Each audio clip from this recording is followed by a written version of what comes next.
மாவட்டம் பரமத்தி வேலூரிலிருந்து உங்கள் கொடிக்கம்பம் ஜோதிடர் எஸ்பி சோமதரம் பேசுகிறேன்.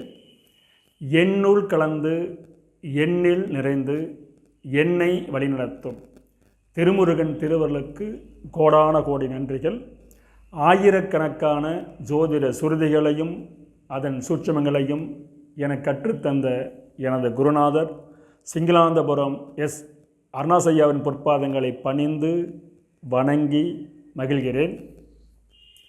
நமது காணொளியை தொடர்ந்து பார்த்து கொண்டிருக்கும், ஆதரவு வழங்கி கொண்டிருக்கும் என் ஜோதிட சொந்தங்களுக்கும், எனது வாடிக்கையாளர்களுக்கும், எனது மாணவர்களுக்கும் கனிவான வணக்கங்களும் வாழ்த்துக்களும் நன்றிகளும். நாம் இந்த பதிவில் காண இருப்பது ஒரு அற்புதமான தலைப்பு. விரோதிகளால் விண்ணுலகம் செல்லும் பிள்ளைகள். விரோதிகளால் விண்ணுலகம் செல்லும் பிள்ளைகள் என்ற தலைப்பில் ஒரு சிறிய கருத்தை தெளிவாக தெரிந்து கொள்வோம். அதாவது விரோதிகள் என்றால் எதிரிகள், சத்துருக்கள், நமக்கு தீங்கு விளைவிக்கக்கூடிய நபருக்கு பேர் எதிரின்னு சொல்லுவோம். அந்த எதிரிகளால் விண்ணுலகம், அதாவது தன்னுடைய ஆயுளை இழந்து விண்ணுலகம் செல்லக்கூடிய பிள்ளைகள். ஒருத்தருக்கு குழந்தை பிறந்து அந்த குழந்தை தன்னுடைய கண்ணுக்கு முன்னால் இறந்தால் அது கடுமையான புத்திர சோகம்.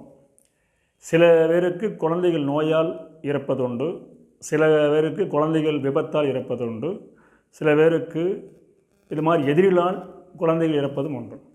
அது அவருடைய கர்ம வினைப்படி விதி இருந்தால் மாற்ற முடியாது. ஆனால் ஒருவருக்கு தன் எதிரியால், தனது சத்துருவால் தன்னுடைய குழந்தைகளுக்குடைய உயிருக்கு ஆபத்து வரும். எப்படி கிரகம் இருந்தால் வரும் என்பதை விளக்கும் ஒரு பதிவு தான் இந்த பதிவு. இது ஒரு ஆஞ்சாதகம். ஸ்க்ரீனில் பாருங்கள். 25/6/1984 8:02 PM. இது சேலம் மாவட்டம் தான் பிறந்தது. இது ஒரு ஆஞ்சாதகம். இவர் பார்த்தீங்கன்னா லக்கணம் தனுசு லக்கணம். லக்கணத்தில் குரு பகவான்,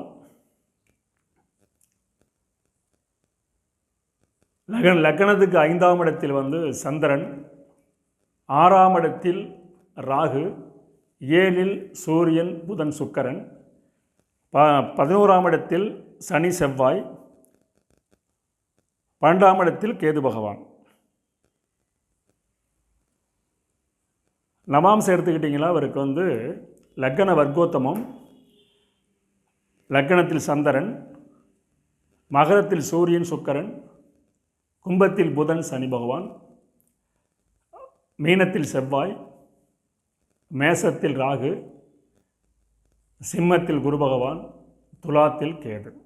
இவர் பிறக்கும்போது பார்த்தீங்களா ராகு சூரிய திசை 5 வருஷம் 10 மாதம் 14. நட்சத்திரம் கிருத்தி நட்சத்திரம், பாதம் முதல் பாதம், ராசி மேச ராசி.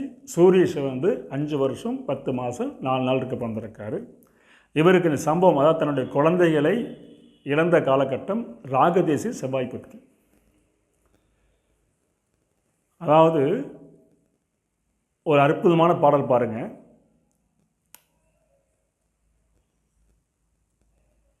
ஜாதக பாரிஜாதக நூலில் 5ஆம் பாகத்தில் ஒரு பாடல் 263வது பாடலில் வருது. நூலிருந்து எடுத்து படித்து பாருங்கள். சேயோடு 5இன் கோலன் சேர்ந்திடும் 6இன் நாதன், தோயவன் தன்னை பார்க்க தோன்றிய சுவர்கள் வீசும் பார்வை இல்லாவிடில் வந்திடும் பிள்ளை எல்லாம் ஆய சத்துருவால் அல்லலாய் செத்து போகும் தான் பாட்டு. செத்து போவான் இருக்கு. 2 குழந்தை இறந்துருச்சு, செத்து போவான். அதாவது ஒரு ஆணோ பெண்ணோ அவங்களுக்கு இருக்க குழந்தை எதிரியால் இறந்து போவான் அப்படின்னு பாட்டு. மெயின் இந்த பாட்டை பாருங்கள். சேயோடு 5இன் கோலன் சேர்ந்திடும் 6இன் நாதன், தோயவன் தன்னை பார்க்க தோன்றிய சுவைகள் வீசும் மாய்வில்லா நோக்காவிடில் வந்திடும் பிள்ளை எல்லாம் ஆய சத்துருவால் அல்லலாய் செத்து போகும் தானின் பாடல். அற்புதமான பாடல். இதுக்கு பாட்டோடைய சாரம் தெரிஞ்சுக்கங்க. லக்னத்துக்கு 5ஆம் அதியோடு சேய் சம்பந்தப்பட்டு அவரோடு ஆரோன் சம்பந்தப்பட்டு விட்டால் சுபர்கள் பார்வை இருந்தாலும் சுபர்கள் பார்வை இருந்தால் தக்கப்படும், சுபர்கள் பார்வையில்லை என்றால் அந்த குழந்தை எதிரியால் இறந்து போகும் அப்படின்னு பாடல். இவருக்கு பாருங்களேன், ஜாதத்துக்கு தனுசு லக்னம் சொன்னோம், லக்னத்துக்கு 5ஆம் அதிபதி செவ்வாய், 5ஆம் அதிபதி செவ்வாய், அவரை ஜென்மச்சத்தில் சனி பகவான் கூடியிருக்காரு, அஷ்டமாதி பார்த்துக்கிட்டு இருக்கார். இந்த லக்கணத்துக்கு 6ஆம் சொல்லக்கூடிய கிரகம் வந்து சுக்கரன், அவர் ராகுவோட சாரம், செவ்வாய் ராகுவோட சாரம். அப்போ சாரதி என்ற தொடர்பு வந்ததுனால 5ஆம் அதிபதி 6ஆம் அதிபதி செய் 3 சம்மந்தப்படுறாங்க. நல்லா கவனிச்சுங்க, இது அற்புதமான விதி. அதாவது இந்த பாடலை வந்து பாடல்படி என்ன சொல்கிறாங்க, செவ்வாய் 5ஆம் அதிபதி 6 சேர்ந்து விட்டால், சேர்ந்து பலவீனமாகிவிட்டால், சுபர் பாராவிட்டால் அந்த ஜாதருக்கு விரோதிகளால் தன்னுடைய குழந்தை விண்ணுலகம் செல்லும் என்பது பாடல் சாராம்சம். இந்த முதல் விதியை பாருங்கள், அருமையாக பாருங்கள். அதாவது 5ஆம் அதிபதி யார், ஜாதருக்கு செவ்வாய், செவ்வாயே சேய் வந்துட்டார், செவ்வாயே 2 ஆதிபத்தியம் காரகத்திலே வந்துட்டார், ஆதிபத்தியம் வந்துட்டார். அடுத்து 6 சம்மந்தப்படுறோம், 6 சம்மந்தப்படுறார். அப்படி சம்மந்தப்பட்டு சுபர் பாராவடில் இப்போ வந்து செவ்வாயை குறிப்பாக்கலை, செவ்வாயை குறிப்பாக்கலை. அதனால் இந்த ஜாதகருக்கு குழந்தை தன்னுடைய சத்துருவால் எதிரியால் 2 குழந்தைகளை, ஒரு ஆண் ஒன்று பெண் ஒன்று, நல்லா படிக்கும் பருவம், தோட்டத்தில் இருக்கும்போது எதிரியால் கழுத்து அறுக்கப்பட்டு இறந்துட்டாங்க. ஒரு யாருக்கும் வரக்கூடிய துன்பம், ஈடிலா இழப்பு, ஜாதகருக்கு வரும் தன்னுடைய குழந்தைகளை இழந்து புத்திர சோகத்தை தவிக்கிறார். ஒன்றாச்சுங்களா? அடுத்து நம்ம துணை விதி பாருங்கள், அருமையான துணை விதி. முதல் விதி எடுத்துக்கிட்டிங்களா, எந்த ஒரு ஜாதத்திலுமே 5ஆம் வீட்டில் அஷ்டமாதிபதி அமரக்கூடாது. அஷ்டமாதிபதி அமர்ந்து அவரை ஜென்மச்சத்துடன் கூடி நோக்கக்கூடாது. அப்படி கூடி நோக்கிட்டால் அவர்களுக்கு புத்திர தோஷம் உறுதியாக வந்துடும், புத்திர சோகம் உண்டு. நல்லா புரிஞ்சுங்க, 5ஓன் 8ஓன் 5ஆம் இடத்துக்கு பாதகாதி 3 பேர் சம்மந்தப்பட்டால் கண்டிப்பாக புத்திர சோகத்தை சந்தித்தே ஆக வேண்டும். இவருக்கு பாருங்களேன், லக்னத்துக்கு 5ஆம் இடங்கிறது மேசம், அஷ்டமாதிகள் சந்திர பகவான், அவர் 5இல் அமர்ந்துட்டார், செவ்வாய் சனி 2 சேர்ந்து பார்க்குறாங்க. இது ஒரு அற்புதமான துணை விதி. அடுத்தபடியாக பார்த்தீங்கன்னா எக்காரணத்து கொண்டும் குரு பகவான், அதாவது புத்திர காரன் என்று சொல்லக்கூடிய குரு பகவானுக்கு அவர் வக்கரம் பெற்றிருக்கார். வக்கரம் பெற்று அவரை சனி செவ்வாய் சேர்ந்து பார்த்துட்டாங்களா கடுமையான புத்திர சோகம், புத்திர தோஷம், புத்திர சோகம். ஏன்னு கேட்டிங்கன்னா காரகன் குரு ஆட்சியை பெற்றிருந்தாலும் அவரை ஜென்மச்சத்தில் கூடி நோக்கினா கடுமையான புத்திரவசம். 2 ஆச்சுங்களா? 3வது பார்த்தீங்களா, எப்போவுமே வந்து 5ஆம் வீட்டு அதிபதிக்கு ஜென்மச்சத்திரத்தோடு வரப்படாது. இப்போ 5ஆம் அதிபதி செவ்வாய், அவர் சனி கூடிட்டார், அப்போ செவ்வாய் சனி ஜென்மச்சத்துரு ஆயிடுறாங்க. அது ஒரு எடுத்துக்கலாம். 3 ஆச்சுங்களா? அடுத்தபடியாக பார்த்தீங்கன்னா எந்த ஒரு ஜாதத்திலுமே திசாநாதனும் புத்திநாதனும் சஷ்டாசமாக இருந்தால் ஒருவருக்கு 2 பவர் ஆகிட்டால் 5 விதமான சம்பவத்தை சந்திச்சாகணும். அதாவது எப்படின்னு கேட்டிங்களா, அந்த திசையில் வந்து திசாநாதனும் புத்திநாதனும் சஷ்டாசமாக இருந்து இருவரும் பாவரானால் தொழில் இழப்பு, பொருளாதார இழப்பு, அரசு பகை, எதிரியால் தொல்லை, உயிர் சேதம், இடமாற்றம், இந்த 6 ஏற்பட்டாங்க. அவருக்கு பாரு, இந்த ராகு செவ்வாபத்தில் பொருள் இழப்பு வந்துடுச்சு, அரசு பகை வந்துடுச்சு, உயிர் சேதம் வந்துடுச்சு. சரிங்களா? அடுத்தபடியாக பார்த்தீங்கன்னா முக்கியமாக இந்த ஜாதகருக்கு வந்து புத்திரஸ்தானத்தை வந்து 5ஆம் இடத்துல லக்கணமாக எடுத்துக்கிட்டோமா, மேசத்தை 5ஆம் எடுத்துக்கிட்டோமா, 5ஆம் வீட்டுக்கு சரலக்கணங்களுக்கு வந்து பார்த்தீங்கன்னா 2ஆம் அதிபதியும் 7ஆம் அதிபதி மாரகர், 2ஆம் அதிபதியும் 7ஆம் 2 7 கூடியவர் மாரகர். அப்போ 2ஆம் இடத்துல யார் இருக்கா, ராகு போன்று இருக்கார், 7 இருக்கிறா செவ்வாய் இருக்கார். இப்போ 2 பேருமே மாரக ஸ்தானத்தில் இருக்கிறாங்க. இதில் வந்து மாரக உறுதியாக தர்றதுக்கு வந்து மேச லக்கணத்துக்கு பாதகாதியாக வரக்கூடிய சனி பகவான் செவ்வாயை கூடிட்டார்.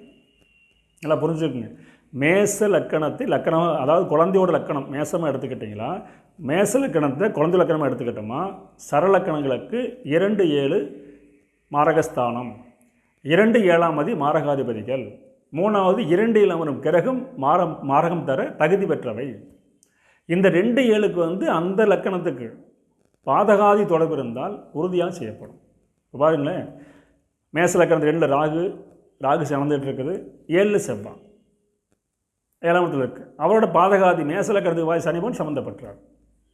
ஆக இது முக்கியமான 4வது விதியாக எடுத்துக்கலாம். அடுத்து பார்த்தீங்கன்னா எந்த ஒரு ஜாத்திலுமே லக்கணத்துக்கு 5ஆம் சொல்லக்கூடிய கிரகம் அல்லது இப்போ முதல்ல சொல்லியாச்சு, 5ஆம் அதிபதி செவ்வாய் 6 சம்மந்தப்பட்டால் விரோதியால் விண்ணுலகம் போவார்னு பாடல் சொல்லியாச்சு. நல்லா புரிஞ்சுக்குங்க, அது ஸ்தானத்துக்கு 5ஆம் அதிபதி செவ்வாய் ஆரோன் சேர்ந்து விட்டால், பாவரை கூடிவிட்டால், சுபர் பாராவிடில் அந்த குழந்தைக்கு எதிரியால் துன்பம் மாரகம் அப்படின்னு பாடல் சொல்லியாச்சு. ஆனால் அதை அப்படி இப்படி எடுத்துக்கங்க. அதாவது குரு பகவான் புத்திரக்காரன் சொல்ல குரு பகவான் 6ஆமதி சாரம் பெற்று 6ஆமதியால் பார்க்கப்பட்டால் அதுவும் எதிரியால் புத்திர குற்றம் வந்துடும். இது ஒரு அற்புதமான துணை விதி. இது 5வது எடுத்துங்க. குரு பகவான் இந்த லக்கணத்தில் ஆட்சி பெற்றிருக்காரா, நிற்கிற சாரம் பார்த்தீங்களா, அந்த ஜாதத்துக்கு வந்து பார்த்தீங்களா, அவர் வந்து பூராடத்தில் இருக்கார். பூராட 1ஆம் இடத்தில் இருக்கார். பூராடங்கிறது யார்? சுக்கரன். சுக்கரன் லக்கணத்துக்கு யார்? 6ஆம் அதிபதி. சரி, யார் பார்க்குறா? 6ஆம் சுக்கரனை பார்க்குறாரு. அப்போ ஒரு குரு பகவான் ஆர்வன் சாரம் பெற்று 6ஆமதி பார்த்தால் அதுவும் சத்துருவால் குழந்தைக்கு ஆபத்து வரும். இதெல்லாம் மனதில் பதிவு அற்புதமான விதிகள். சரிங்களா? அடுத்த இன்னொன்று பார்த்தீங்களா, முக்கியமாக இவருக்கு வந்து 2 குழந்தை இறந்தாச்சு. அடுத்த குழந்தை முயற்சிப்படுத்தி சமயத்தில் மீண்டும் ஒரு பெண் குழந்தை பிறந்திருக்கு. இவங்களுடைய கேள்வியை பார்த்தீங்கன்னா மெயின் சமாச்சாரம், ஆண் வாரிசு உண்டா? அடியன் வந்து அழுத்தம் திருத்தம் சொன்ன வாசகம், உங்களுக்கு ஆண் வாரிசுக்கு வாய்ப்பு இல்லை. ஏனென்றால் அதுக்கு ஒரு அற்புதமான பாடல் இருக்கிறது அப்படின்ட்டு அதாவது புலிப்பாணி முனிவர் எழுதிய ஜோதிட 300 நூலில் அருமையான பாடல் இருக்குது. ஆரப்பா அயனவதி அறைய கேளு, அப்பனே 5லோன் ஆரோனை கூடி, சீரப்பா ஜென்மனுக்கு புத்திரதோஷம், சிவசிவா இவர்கள் 3இல் சேர்ந்திருக்க, கூரப்பா கொடியோல் கண்ணுற்றாலும் கொற்றவனை கொல்லிக்கு பிள்ளை இல்லை. அற்புதமான பாடல். 131 எடுத்து பாடல் எடுத்து பாருங்க. 131வது பாடலில் இந்த பாட்டு அருமையான பாட்டு வருதுங்க. எப்படி?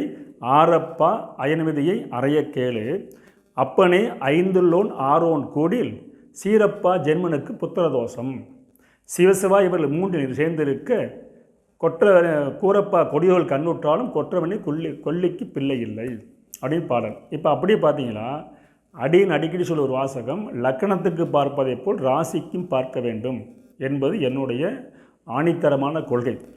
எனது மாணவர்களுக்கு நான் வலியுறுத்தி சொல்லியிருக்கிறேன். மிகச்சரியாக வருகிற விதி. இப்போ மேசராசி எடுத்துக்கிட்டா, ராசிக்கு 5ஆம் அதிபதி யார்? சூரியன். ராசிக்கு 6ஆமதி யார்? புதன். 2 பேர் கூட்டிட்டாங்களா? கூடி எங்கே இருக்காங்க? லக்கணத்துக்கு 3 இருக்கிறாங்க. 3 என்ன ஆகும்? என்ன சொல்கிறாங்க பாருங்கள். ஆரப்பா அயனவதி அறைய கேளு, அப்பனே 5லோன் ஆரோன் கூடில், சீரப்பா ஜென்மனுக்கு புத்திர தோஷம், சிவசிவா இவர்கள் 3 எழுந்திருக்க, கூரப்பா கொடியில் கண்ணுற்றால் கொற்றவனை கொல்லிக்கு பிள்ளை இல்லை அப்படின்னு பாடல். இப்போ வந்து என்ன கேட்டிங்களா, இப்போ இந்த சூரியன் இருக்கார் பார்த்தீங்களா, அவர் ராகுசாரம். சுக்கரன் இருக்கார் பார்த்தீங்களா, அவர் ராகுசாரம். அப்போ புதனும் ராகுசாரம். அப்போ பார்த்தீங்களா ஒரே சில ராகு யார்? பாவராச்சா. கொடியவர்கள் கண் விட்டுறாலும் பார்த்தாலும் சரி, சாரம் கொடுத்தாலும் வேலை செய்யும். அப்போ 3 பேருமே யார் சாதம் இருக்காங்க? ஒருத்தர் 3 பேரும் ராகுசாரம். அதனால் கண்டிப்பாக அடுத்த ஆண் வாரிசுக்கு வாய்ப்பு இல்லை என்று அறிவுறுத்தி அனுப்பி வைத்தோம். சரிங்களா? மொத்தம் ஒரு ஜாதகத்தில் பார்த்தீங்களா, நல்லா புரிஞ்சுங்க. ஒரு ஜாதகத்தை எடுத்தோமா இந்த 2 விதியை மனசை பதிவிச்சுட்டு போதும். ஒன்று, துணை சொல்லியிருக்கிறோம், மெயின் விதி, 5ஆம் அதிபதி செவ்வாய் ஆரோன் சேர்ந்து விட்டால் சேர்ந்துட்டா சுபர் பார்க்கலினா எதிரினால் தொல்லை, எதிரினால் குழந்தைக்கு ஆபத்து, அவ்வளோதான். வேற ஒன்றும் பிரச்சனை. ஒரே ஒரு கருத்து ஆணிதவன். அதே மாதிரி குரு பகவானுக்கு 6ஆமை தொடர்பு இருந்தாலும் 5 தொடர்பு இருந்தாலும் பாதிப்பு வந்துடும். இப்போ 5ஆமதி பார்த்துறார், அதாவது ஜென்மச்சத்திர குரு பார்த்துறார், அது ஒரு பெரிய மைனஸ். ஆக மொத்தம் இன்னொன்று பார்த்தீங்கன்னா, இந்த ராகுவும் அதாவது செவ்வாயும் ராகு ஒரே சாரம். 6ஆம் அதிபதி சொல்லக்கூடிய சுக்கரன் லக்கணத்துக்கு 6ஆம் சுக்கரனும் ராகுசாரம், செவ்வாயும் ராகுசாரம். அப்போ இந்த ராகுவோடைய சுக்கரனுடைய தொடர்பு சாரத்தொடர்பு வந்துடுது. அதனால் வந்து ஒரு ஜாதத்தை எடுத்தோமா, இந்த குழந்தை அவங்களுக்கு புத்திரதோஷம் இருந்ததுன்னா, புத்திர சோகம் இருந்ததுன்னா அது எந்த வழியில் வரும் அப்படிங்கிறத உணர்ந்து பார்க்குறதுக்கும் எடுத்து சொல்கிறதுக்கும் இந்த பாடல் பயன்படும் என்று கூறி, அடிக்கடி கூறுவது போல் ஆதார சுருதியோடு உதாரண ஜாதகத்தை உங்களுக்கு தொடர்ந்து வழங்குவதில் மிகுந்த மகிழ்ச்சியில் கூறி மீண்டும் அடுத்த போய் சந்திப்போம். நன்றி, வணக்கம், வாழ்க வளமுடன்.